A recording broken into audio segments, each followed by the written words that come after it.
diversifying protein is absolutely essential. And I think one of the main problems is that the conventional animal agriculture system that most of our consumption is based on now is very land intensive. And we're seeing that in Europe with the discussions around energy security, but also food security. There's so much pressure on land. So we really need to shift to a system which uses land much more efficiently.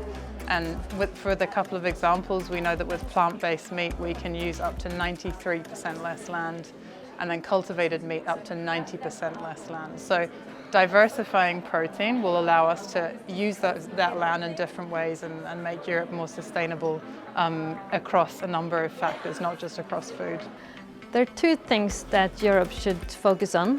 One is accelerate funding of development of alternative proteins through, for example, Horizon Europe programs, EIT food programs, and also leverage other types of funding to allocate more funds to innovation in the area. The second aspect is simplifying or coaching and helping in the novel food approval processes by sharing information and helping companies go through that process. I'll just talk broadly about R&D funding here, because from our perspective we see that as being the biggest barrier. But coming back to that point about taste and price being what drives uptake, we need food products that are going to be tasty and that are going to match animal products in terms of taste and texture, but also be the same kind of price so that consumers can actually access them. And companies are doing a lot of research to already bring food products towards that. But if we really want to upscale this to the point where it can have a significant impact on the food system, we need governments to get behind it. So we need governments to be investing in like foundational research that will help address taste and texture. But then we also need them to support in terms of infrastructure, so helping companies scale up so that they're able to bring the cost down so it's accessible for consumers.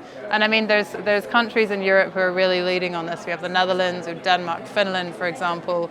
But Europe as a whole could do a lot more to consolidate its place as a global leader on funding alternative proteins.